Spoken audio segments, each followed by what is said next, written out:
Y ahí ya vamos a comenzar a grabar a partir de ahora. Y nuestro eterno agradecimiento a esta compañera de Puerto Rico. Bienvenida, Yaisha.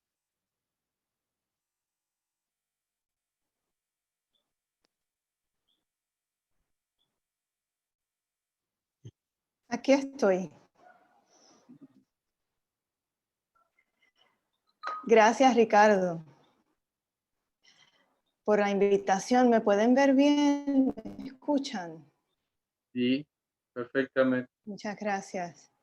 Sí, Primero que sí. nada, quiero agradecer la invitación de Ricardo.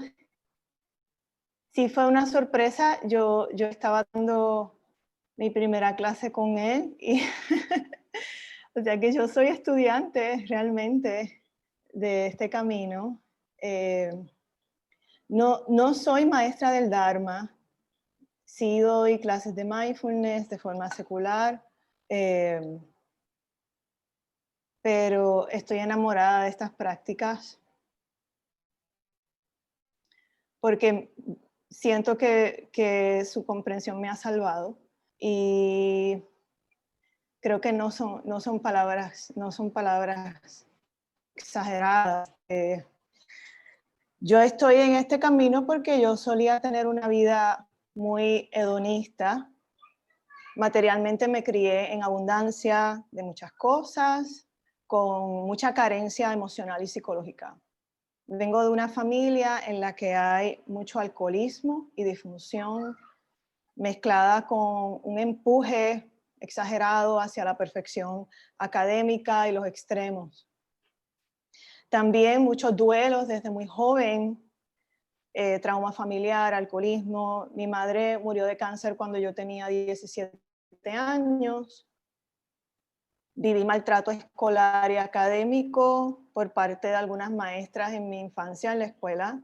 Y la solución que encontré cuando llegué a la universidad, entre esa etapa universitaria y hasta los 30 años, fue una vida de búsqueda del placer y evitar el sufrimiento. O sea, la escuela de pensamiento del hedonismo, aunque yo no sabía que eso era lo que yo estaba haciendo.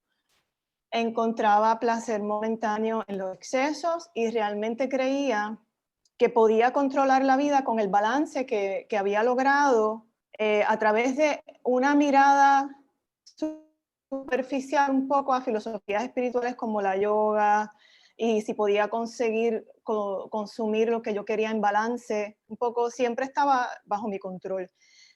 En ese momento que empezaba a controlar la vida y que parecía que todo iba a mi favor y que parecía que finalmente había conseguido un balance, yo tenía 28 años y murió de repente una amiga querida y la voy a mostrar aquí. Ricardo, ¿puedo compartir mi pantalla?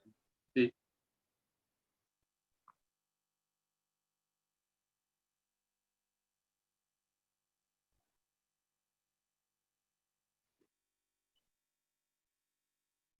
Este es el título del compartir, es un compartir de mi experiencia, Las 4 Nobles Verdades, un programa para egohólicos en recuperación. Y estaba hablando de mi amiga Laura Rivera Meléndez. Era mi compañera de trabajo, compañera de estudios y amiga. Ella tocaba 3 aspectos importantes de mi vida o estaba en ellos. Y ella muere de repente a unos pocos días de celebrarle su cumpleaños número 24. Ella cumplía el 3 de octubre, que fue hace poquito, y murió el 30 de septiembre del año 2005. Y para mí en ese momento se abrió un boquete en la vida, o sea, en la vida, en la fibra de la vida se abrió como un enorme hoyo y llegó a mi cabeza una pregunta que daba vueltas y se estrellaba contra mí, contra la realidad con mucho dolor, que era, si todo acaba cuando llega la muerte, ¿dónde está Laura? Desapareció así de repente. Yo no sabía procesar duelos, no encontré un profesional de la salud mental en Puerto Rico, que es mi país de origen, que me ayudara a mirar el duelo de Laura, ni el de mi mamá, ni el de la niñez maltratada. O sea, todo se trataba de tratar de mantener una cápsula humana ego saludable, pero nadie me dijo, mira tu duelo. Así que yo, después de haber llevado mis hábitos de excesos a un balance a través de la yoga, regreso a refugiarme en el alcohol, en fumar en exceso, en la diversión, en trabajar en exceso. Y llegó el día en que yo dije, y esto fue algo que yo declaré, ya que la comida era el placer más accesible que yo tenía, más satisfactorio, por el que menos me sentía juzgada por otras personas, que yo me iba a comer todo lo que yo quisiera hasta que todos mis duelos se fueran. Yo voy a comer lo que me dé la gana hasta que esto me deje de doler. He sufrido tanto que eso es lo que yo voy a hacer. Yo me merezco eso. Pero eso no funcionó. Y las cosas holísticas que había intentado antes tampoco funcionaron en ese momento, los naturópatas, la yoga, etc. Pero con la yoga sí pude lograr... ¿Me escuchan? Alguien dijo que se iba el audio. Quiero asegurarme de que me puedan oír. Lo escuchamos bien. Sí, bien. Gracias. Sí, con un poco más de conciencia a través de la meditación, porque realmente estaba sufriendo, pude ver que esos hábitos como el cigarrillo, el alcohol, pues realmente no le estaban haciendo daño a mi cuerpo, algunas relaciones, personas a mi alrededor que fomentaban ese tipo de comportamiento. Me fui alejando de todo eso, pero entonces me fui al otro lado del aislamiento, pero no pude parar de comer. Y eso me sacudió, me llamó la atención. O sea, un buen día en mi cocina, con todas las alacenas abiertas, todos los lugares donde se guardaba comida estaban todas vacías, consumiendo una cantidad de comida que no cabía en mi cuerpo. Tenía 23 kilos más, pesaba más, 23 kilos más, 50 libras más de lo que peso ahora. Y ahí pues aterrizó en mí de golpe esto de que yo tenía un problema. Esto es como un alcohólico, pero con la comida. O sea, yo tengo un problema, no, realmente no podía parar de comer. Y entendí el primer paso como una derrota de mi capacidad de controlar la comida. Y ahí llego a lo que se conoce como los salones de recuperación, admitiendo el primer paso. Admitíamos que éramos impotentes ante la comida, que nuestra vida se había vuelto ingobernable. Así que al principio yo traté de trabajar los pasos de la única forma en que sabía y quería hacer las cosas a mi manera. Por lo tanto, mi vida se siguió desmoronando hasta que perdí 2 empleos con 2 años de diferencia. Decidí vender mi vivienda y mi medio de transporte, me fui del país porque no encontraba una solución que me devolviera a una vida funcional. Durante 6 años yo viví en varios lugares persiguiendo varias filosofías. Fui a India, practiqué yoga, practiqué seva, que es servicio. Llegué a Unity en Kansas City, Estados Unidos, una hermosa filosofía de cristianismo metafísico que me ayudó muchísimo. Pero allí dentro de Unity encontré, y esta fue la sorpresa, un maestro de meditación introspectiva, de meditación vipassana. Y él fue el que me enseñó a mirar el boquete de sufrimiento dentro de mí.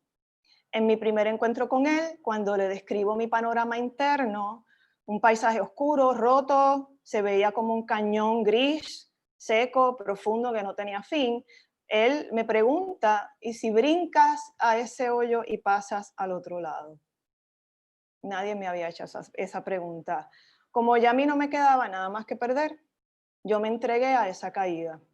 Al otro lado no había nada, no había nada. Era un vacío quieto que mi mente no podía entender. Pero la diferencia fue que cuando mi mente entró en contacto con esa vastedad, no era el vacío existencial que me sentía que me tragaba la vida. Esto era una vastedad quieta, una tranquilidad, parecía que estaba vacía, pero había algo allí, hubo algo allí que yo toqué al lanzarme, que mi mente paró de llorar, o sea, el sufrimiento se detuvo. Y cuando yo abrí los ojos y miré a este maestro, en él, en sus ojos, vi esa misma vacuidad, esa misma espaciosidad, ese mismo vacío. Y de nuevo la sorpresa de que ya yo no estaba llorando. Y fue esa experiencia la que me llevó a profundizar en este camino. Había algo que no podía explicar, pero que me llamaba a ese silencio. Así que seguido a eso escucho a este primer maestro de Vipassana, su nombre es Robert Brummett, explicar las 4 nobles verdades como un sistema de identificar una adicción y encontrarle una cura. Esa adicción incluía prácticamente todos los seres humanos del planeta. Y esas fueron las cosas que esto que voy a compartir con ustedes fueron las cosas que yo aprendí de Robert Brummett cuando lo conocí hace 9 años atrás.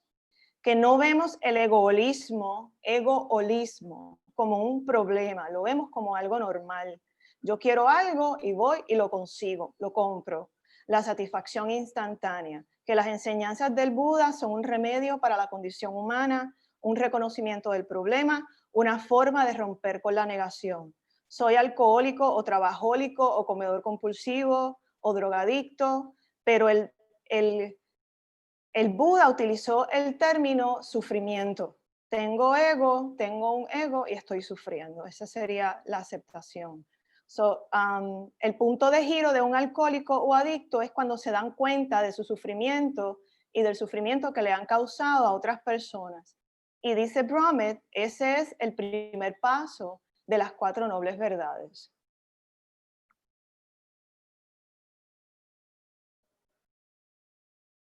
Es el reconocimiento del sufrimiento que es creado por nuestro propio egoísmo, nuestro egocentrismo, y define el ego como una identificación con un ser separado que cree que es el centro del universo. Ego significa el yo. No hay nada malo con tener, él explica, no hay nada malo con tener un yo, porque todos necesitamos ser alguien. Pero es cuando ese yo se convierte en el centro, el enfoque y el lente a través del cual miramos el mundo, entonces sufrimos.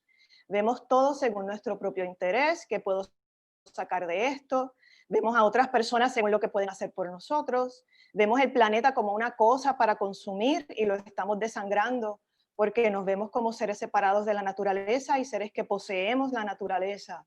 Es un objeto, es una cosa, no el entorno donde tenemos nuestra existencia misma. Y parece que consumimos cada vez más, pero estamos cada vez más insatisfechos. Y yo pude verme totalmente en esas enseñanzas. La vida es dukkha. Robert la tradujo en esa primera enseñanza que yo recibí como insatisfacción, la ansiedad existencial, un sentido de vacío e insuficiencia que está en el fundamento de todo ego. Cuando yo escuché eso, yo dije, eso es lo que a mí me pasa, ese es mi problema fundamental. Cuando vemos la vida a través de ese lente, sufrimos y causamos sufrimiento a otros, no importa cuán buenas sean nuestras intenciones.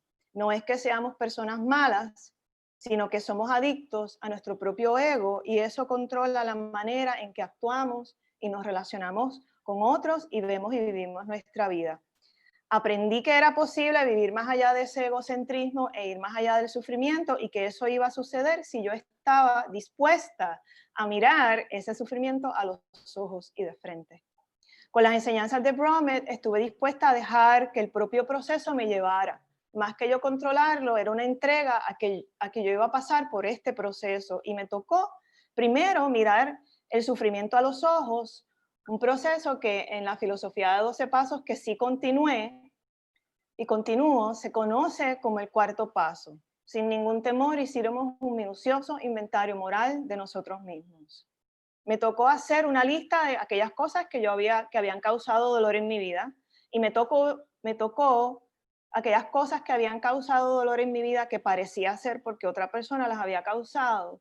Me tocó virarlas al revés y ver cuál había sido mi parte en esos eventos que causaron sufrimiento. Y con el tiempo de trabajar este paso, me he dado cuenta que incluso si el daño emocional comenzó por lo que hizo otra persona, mi manera de reaccionar y devolver dolor causó sufrimiento y me devolvió más dolor. Es una cadena, un ciclo que sigue creciendo. Yo no tenía otras maneras de responder al dolor, por lo tanto lo engrandecía. Al darme cuenta de que yo también había causado dolor, me fue posible ver la humanidad e imperfección de otros seres humanos y fue más fácil estar dispuesta a perdonarlos por el daño causado. Al mirar el dolor que yo había causado, fue muy importante estar dispuesta a decir, cuando yo mira el dolor que yo le había causado a otras personas, A mí me guiaron en este proceso a estar dispuesta a decir estas palabras.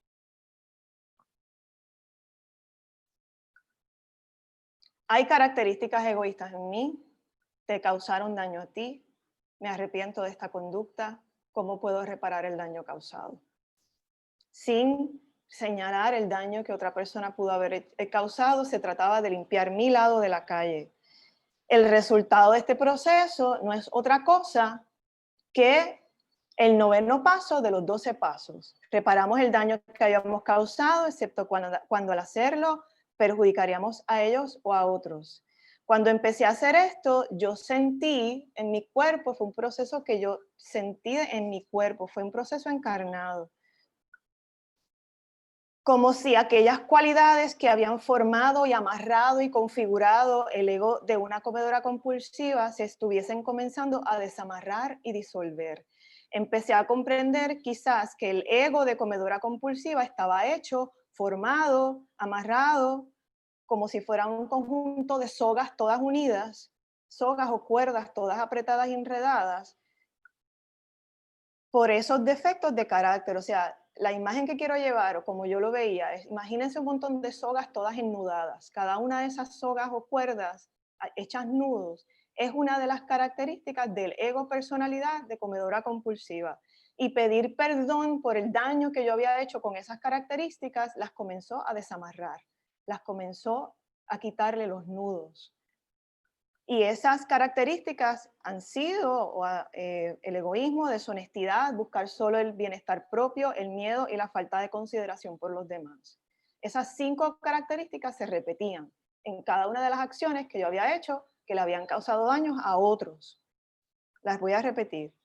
Egocentrismo, deshonestidad, buscar solo el bienestar propio, el miedo y la falta de consideración por los demás. Cuando yo miré esas características a los ojos, esas 5 características, reconocí que eran parte de mi personalidad, que le habían causado daño a mí y a otras personas, y estuve dispuesta a reparar el daño causado por esas características. Y he sentido que esa personalidad adictiva tiene menos poder. De Robert aprendí que la característica del ego del aferramiento, apego, codicia, era la que me hacía aumentar la cantidad de sustancias que yo consumía, entiéndase, comida, también compraba cosas compulsivamente, como ya dije, llegué a pesar 23, 25 kilos más de lo que peso ahora.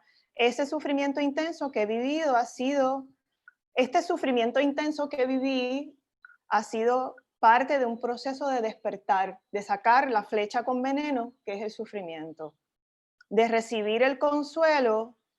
De ahí ha pasado a recibir el consuelo de que hay un remedio. En la filosofía de los 12 pasos, en la filosofía de los 12 pasos,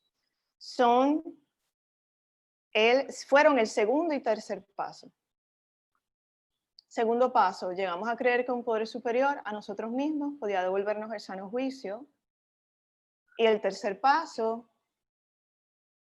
decidimos poner nuestra voluntad y nuestra vida al cuidado de Dios, tal y como nosotros lo concebimos. Debo aclarar que en la filosofía de los 12 pasos no hay un concepto de Dios establecido y no significa el concepto de Dios normal, significa una fuerza superior a usted mismo que esté fuera de su propio ego, que le pueda guiar. Esto no necesariamente tiene una forma, es una relación con usted y la realidad en la forma en que usted escoja.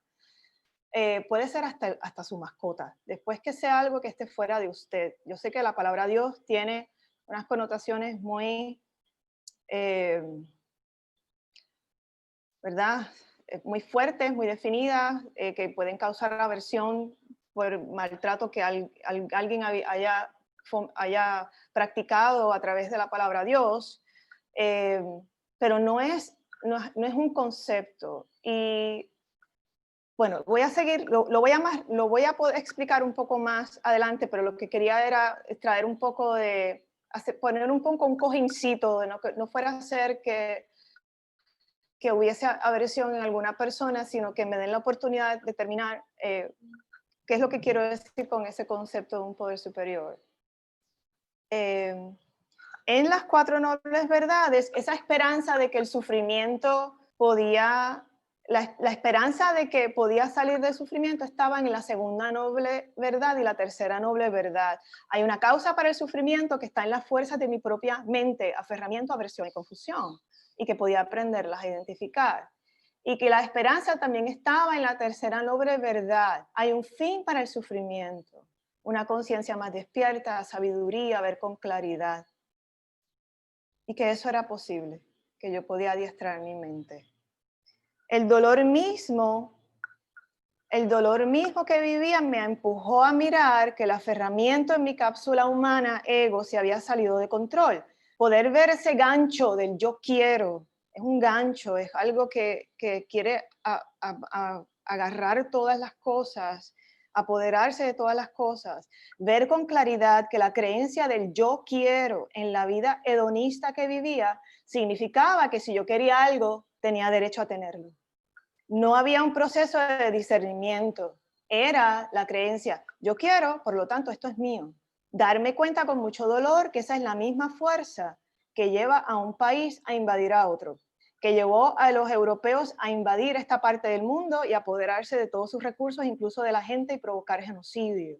Que en aquella época hasta llevó a que un papa, el papa Alejandro VI, emitiera una bula papal intercaetera que le otorgó el poder de Dios a los reyes de España para que fueran dueños de cualquier tierra que fueran a descubrir en América. Otros pueblos incluso han usado ese mismo documento para justificar su invasión a pueblos indígenas en América, incluyendo el Tribunal Supremo de Estados Unidos en el siglo XIX, para validar su invasión a los pueblos indígenas en el oeste de ese país. Alemania, cuando quiso expandir sus tierras a principios del siglo XX, yo quiero, estas tierras son mías, provocó la Primera Guerra Mundial. En el siglo XIX, la guerra del opio entre naciones europeas y China ocurrió porque había países europeos que querían obligar a China a comerciar bajo sus términos para conseguir té, porcelana y seda. Trabajo para un servicio de noticias. Todavía yo fui antes periodista, esa fue mi primera profesión. Y ahora todavía tengo algunas tareas que hago por mi cuenta que son, ¿verdad?, lo que me queda de esa época. Yo trabajo para un servicio de noticias que edita notas para niveles de lectura de estudiantes de décimo, estudiantes de primera y secundaria. Y he editado muchas notas históricas sobre guerras. Y en todas, sin excepción, he encontrado la causa del yo quiero de un país para hacerle daño a otro. El yo quiero ha sido en ese análisis la causa principal de las guerras. Hoy en día todavía mueren elefantes por el comercio de marfil, todavía se matan bosques para sembrar cacao de manera ilegal en África para venderlo a naciones del primer mundo, para producir chocolate, porque es más barato y se mezcla con el cacao legal que llega a la caja registradora del supermercado donde usted hace la compra, y cuando está ahí recibiendo la tentación del chocolate, lo agarra, se lo come, participando inconscientemente en ese ciclo de sufrimiento. Yo me he ido haciendo consciente de todas estas cosas, de cómo yo como consumidora puedo detener el ciclo de sufrimiento y saber en qué momento es que yo realmente necesito algo, o realmente es esa característica del aferramiento que me está arrastrando. La publicidad usa el yo quiero para vender todo. La internet contrata psicólogos que anticipan dónde usted va a hacer el clic, cómo es que se le activa el yo quiero cuando mira las cosas en la pantalla, las redes sociales y su adicción. Salen todas de aquí, de el yo quiero, esa característica que la segunda noble verdad explica. Hay una causa para el sufrimiento, el aferramiento, esa codicia. Y ese era el motor que llevaba mi condición de comer compulsivamente y sin control, llevarme a la enfermedad y a perder la vida que tenía. El yo quiero no es malo cuando me lleva a satisfacer necesidades genuinas, cuando me lleva a querer llevar el bienestar a los demás. Y a través de los neurocientíficos he entendido que las características de aferramiento, aversión y confusión fueron las características evolutivas que desarrolló nuestra mente para sobrevivir en la jungla, ¿no? Poder agarrar la fruta del árbol de mango, poder defenderme del tigre dientes de sable, eso hicieron mis antepasados y por eso estoy aquí. Pero es de nuevo, es esa fuerza de mi mente fuera de control y mi incapacidad de verla con claridad la que causa el sufrimiento. La receta, el remedio para la enfermedad del egocentrismo es en el budismo, como lo aprendí de Robert Brummett, mi primer maestro de Vipassana, el noble camino, el noble óctuple sendero. Como parte de ese camino, que en esta vuelta por fin me he rendido a aprenderlo de una forma más comprensiva, estoy aprendiendo a ver las cosas como son verdaderamente, no como parecen ser, ni como yo creo que son, ni como creo que deberían ser, o como otras personas me dijeron que son. Y esa también es algo que aprendí de mi querido maestro Brummett. Ambos, tanto las 4 nobles verdades como los 12 pasos, tienen la similitud de descubrir la enfermedad, de decir la verdad de cuán terrible es la condición que sea por la que estamos sufriendo. Y ambos sistemas tienen la característica de ofrecer una medicina que se lleva a cabo a través de un sistema de pasos. Y tal parece que podría ser que en ambos casos se activa al tener la intención de atravesar el camino. No es algo que uno controle, sino algo que uno dice, yo me voy por aquí. Y el camino mismo que me muestre qué tengo que saber, qué me va a enseñar. En el camino de los 12 pasos, el 11º paso es también una liberación del sufrimiento. Buscamos a través de la oración y la meditación mejorar nuestro contacto consciente con Dios tal como nosotros lo concebimos, pidiéndole solamente que nos dejase conocer su voluntad para nosotros y la fortaleza para cumplirla. En este paso donde dice meditación, hay personas como yo que incluimos la meditación introspectiva o la meditación que funcione. He escuchado muchas personas en el camino de los 12 pasos mencionar que están haciendo mindfulness como su paso de meditación. Escuché una vez una meditación del perdón de Jack Kornfield siendo leída por alguien en un grupo de 12 pasos, no identificándola como una meditación de él, sino como una meditación del perdón para tratar el tema del perdón. Así que esa es la forma en que yo conecto estos dos caminos en ese paso de liberación. En ambos caminos, en la meditación introspectiva hay una conexión con una experiencia de despertar, con introspecciones, con una guía interna. En los 12 pasos, eso se llamaría una conexión con un poder superior o una conciencia superior. No es un concepto, no es un Dios ya dibujado y entregado y que alguien cuando uno llega le va a decir a uno, esto es lo que tienes que creer. No, te dicen, cree un poder superior que te saque del nudo de la adicción y eso puede ser lo que tú escojas que sea. Puede ser el aire, puede ser la naturaleza, puede ser la luz del sol. Y entonces ahí en esa búsqueda usted va a encontrar lo que le conecte con algo que le ayude a salir, porque el ego mismo no se puede curar, el ego mismo que es compulsivo no puede curar su compulsión. En la meditación introspectiva están las enseñanzas del Buda, las 4 nobles verdades, el noble octuple sendero y las interminables enseñanzas del Dharma. Y en el camino de los 12 pasos, las enseñanzas a través de los pasos, las tradiciones, las herramientas, perdón, es que tengo que mover algo aquí para poder leer. Las herramientas y la meditación, el contacto consciente. La meditación introspectiva promueve la práctica diaria de la meditación y de ciertas formas de ser, de comportamiento, prácticas como la bondad amorosa, amor bondadoso, benevolencia, como una forma de relacionarse con otras personas, desearles bienestar en vez de reaccionar con aversión y odio, etc. Y en el camino de los 12 pasos se promueve la práctica diaria a través de los pasos, las herramientas y la meditación. Y también hay algunas guías de cómo responder a las interacciones con otros seres humanos que están en las tradiciones, que son formas de tener límites saludables dentro de la hermandad consigo mismos y también con el mundo. En la meditación introspectiva, la comunidad florece a través de la sangha reunida o del grupo, si no se llama sangha, ¿verdad? El grupo que medita junto, la hermandad de meditación. Y en el Camino de los 12 Pasos es una comunidad que ocurre mediante las reuniones. En esas reuniones es que se discuten estos conceptos. Y también las llamadas de contacto.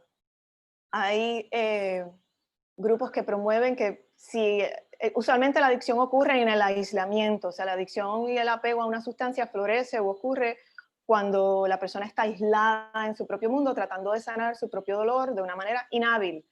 Así que el aislamiento es gran parte de ese componente de adicción, por lo tanto, hacer llamadas de contacto todos los días, en algunos casos puede ser un requisito de un mentor, por ejemplo, de un programa de 12 pasos, para saber que usted no se está aislando y no se está poniendo a riesgo de recaer. Así que se hacen llamadas de contacto. Esas son algunas similitudes. Los antídotos para el yo quiero.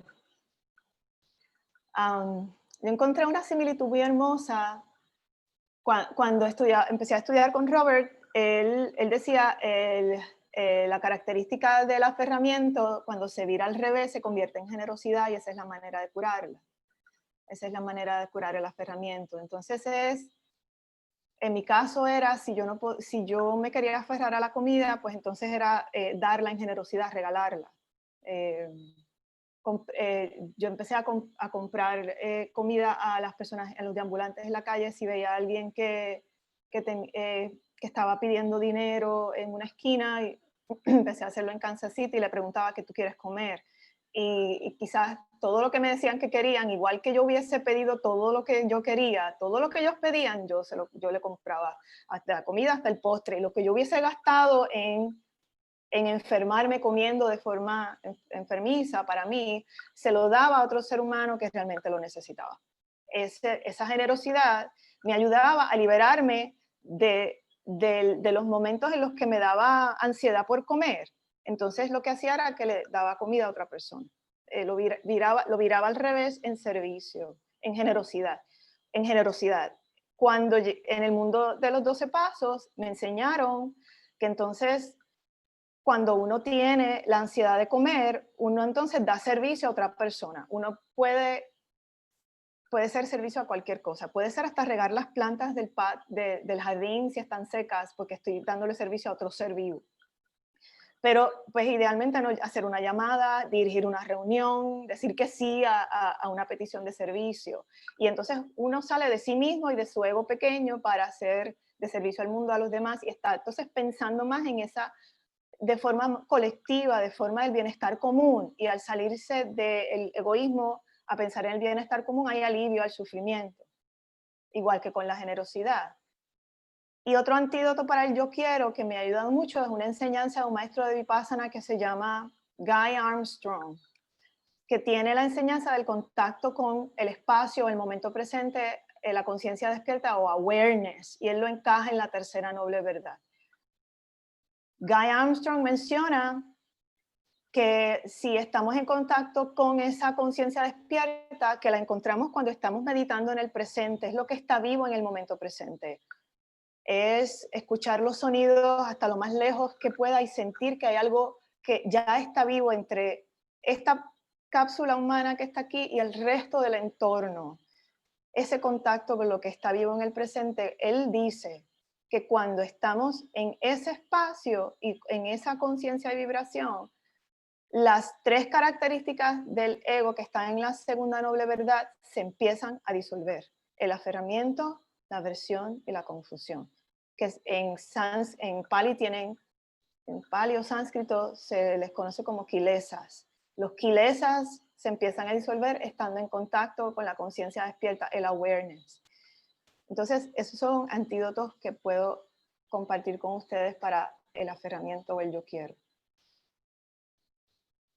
Quería compartir, por si acaso les es de ayuda a alguien, algunas hermandades de 12 pasos, las consiguen todas en internet, y hay hermandades de 12 pasos para, para tantas cosas. Puede ser la comida, aquí hay una lista sobre los que son de comida, porque son, ¿verdad?, las cosas con las que más he tenido yo que que buscar sanación, pero también alcoholismo, drogadicción, apoyo para las familias que tienen para las personas que tienen un familiar, un amigo que es alcohólico o adicto y están sufriendo. También tienen un sistema de apoyo y de ellas mismas, incluso aunque su familiar todavía siga siendo usuario, encontrar un alivio a su propio sufrimiento por estar en contacto con un ser que sufre. Entonces, hasta aquí mi intervención hablada, y Ricardo me dijo que podía dar una meditación y me encantaría practicar con ustedes una meditación del espacio y que puedan encontrar alguna conexión. Bueno, no depende. Voy a crear el espacio pidiéndole a mi poder superior que me ayude con esta meditación y que sea de la manera en que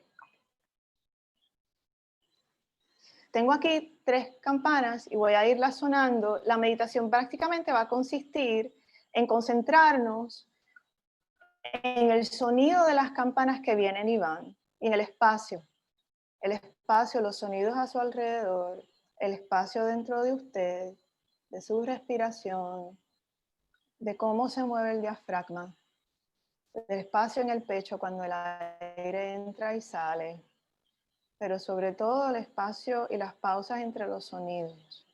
Básicamente esas son las instrucciones.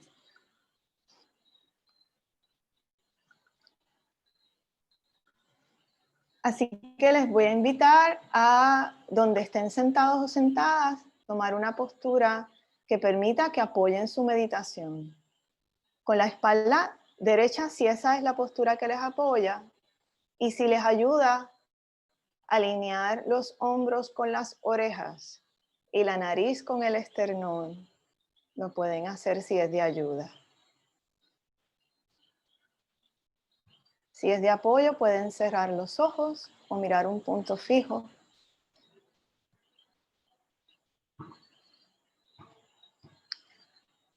Pueden tomar 3 a 5 respiraciones profundas para llegar, para aterrizar.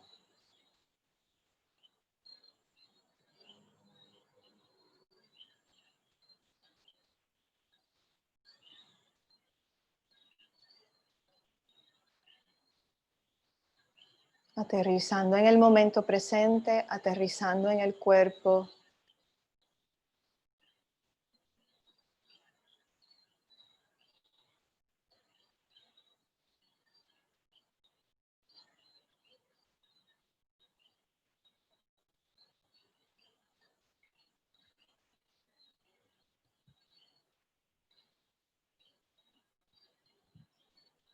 Y una invitación gentil a comenzar a observar el espacio en su cuerpo, el espacio en la cavidad pulmonar en la que puede sentir su respiración.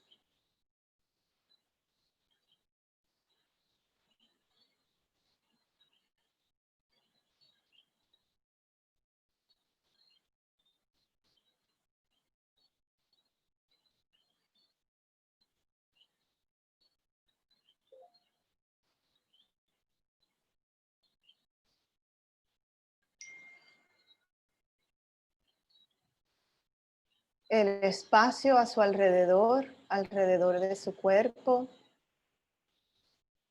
el espacio en su habitación, el espacio en la habitación donde usted está su cuerpo.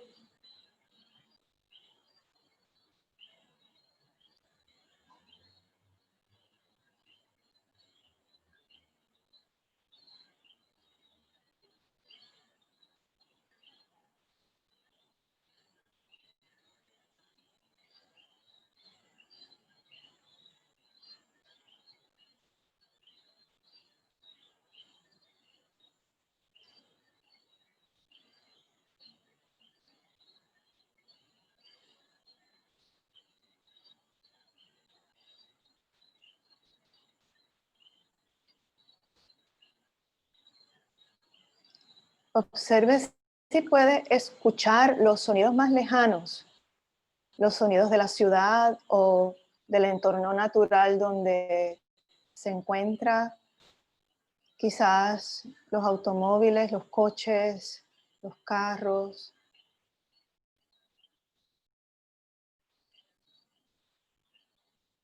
o los grillos o animales nocturnos.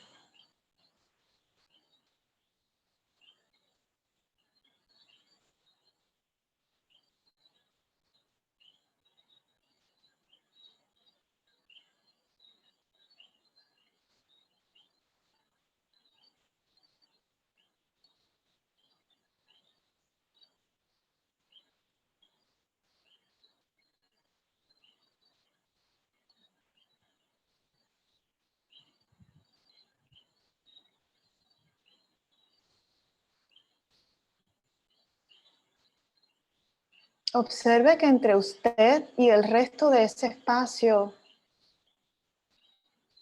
lo que hay es algo continuo, no hay barrera entre el espacio en el que usted está ahora y el espacio donde ocurren esos sonidos en la distancia.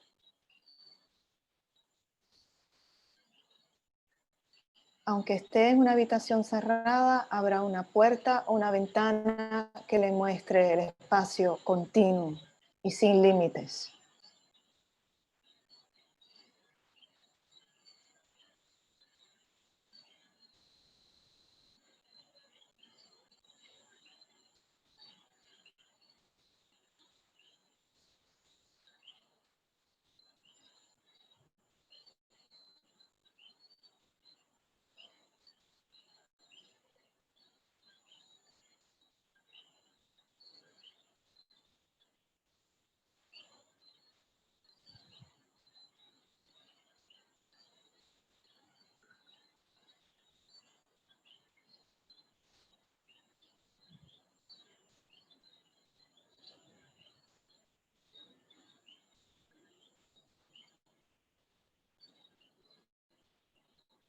Si la mente se distrae, regrese a algún sonido lejano. Escuche algún sonido de principio a fin, cómo surge y cómo se va.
Si no le funciona un sonido lejano, puede ser algo que esté en su propio espacio, un abanico, el generador o motor del refrigerador, la nevera, el frigorífico.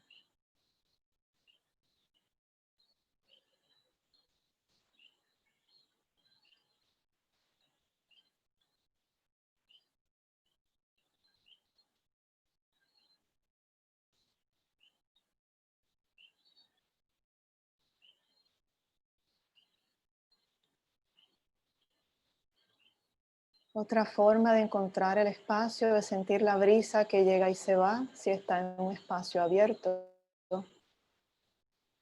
O si tiene un abanico, sentir la brisa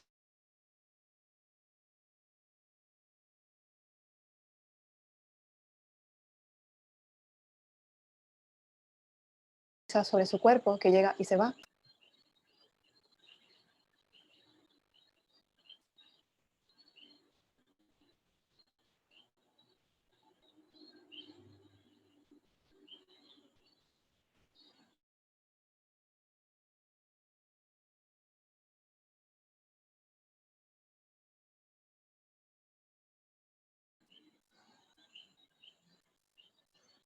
Y ahora una invitación gentil a dejar que su cuerpo descanse, se disuelva en ese espacio.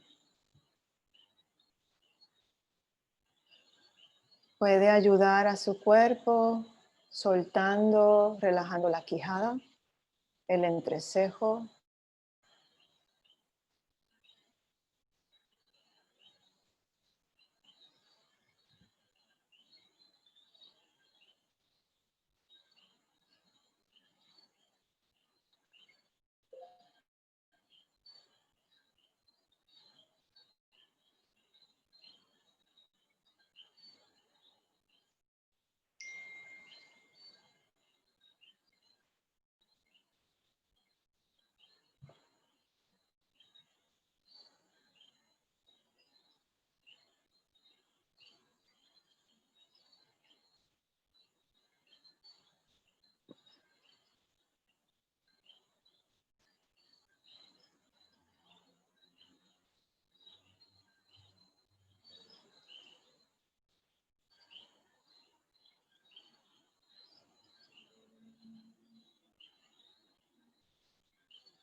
Puede dejarse ir a usted mismo, a usted misma en el espacio.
Si ocurre alguna distracción, simplemente la observa, se da cuenta y regresa al punto de contacto con la realidad a través del sonido o del espacio mismo.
Una invitación a observar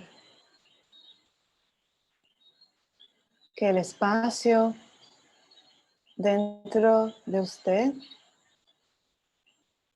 y el espacio fuera de usted es un continuo.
Una invitación a preguntar qué es lo que está percibiendo el espacio.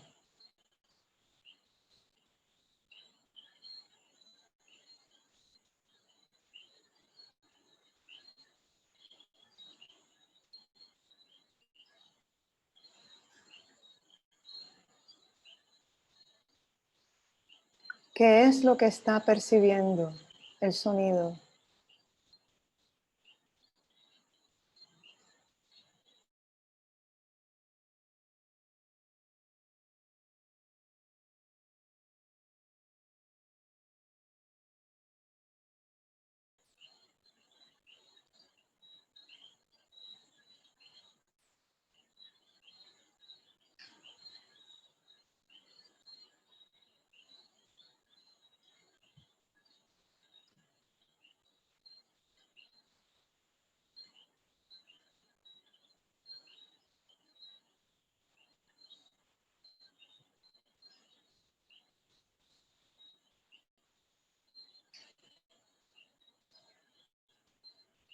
¿Qué es lo que está respirando? ¿Qué es lo que está sintiendo el cuerpo?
Si la mente se distrae, eso es normal.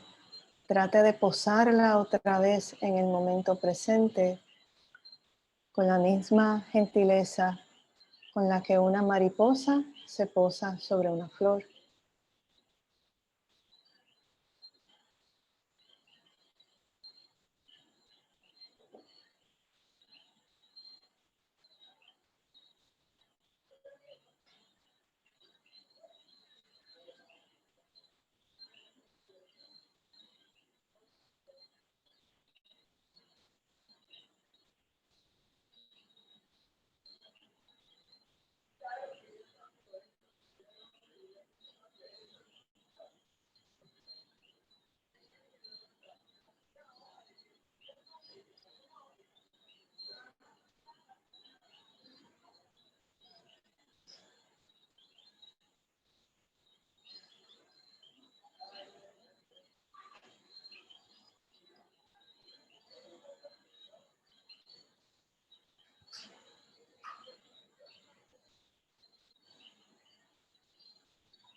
Una invitación a disolver más el cuerpo en el espacio, más profundamente.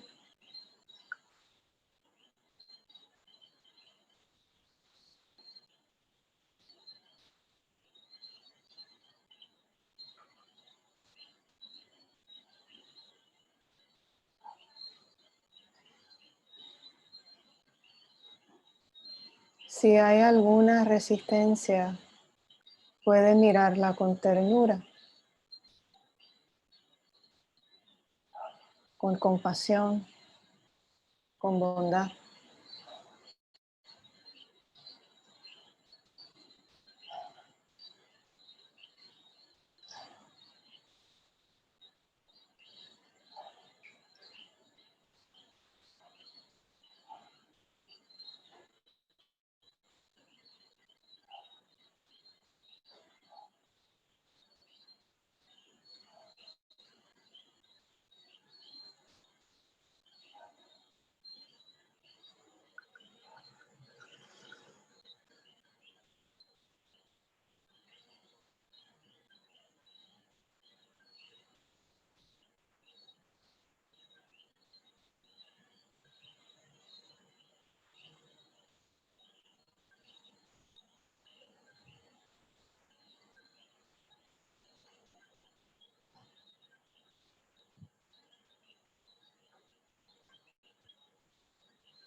Una cita de la maestra Sharon Salzberg.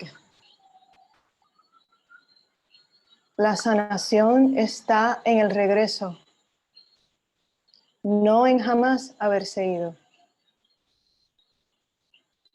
Aplica tanto a si se distrajo del momento presente como si se ha perdido por la vida. La sanación está en el regreso, no en jamás haberse ido.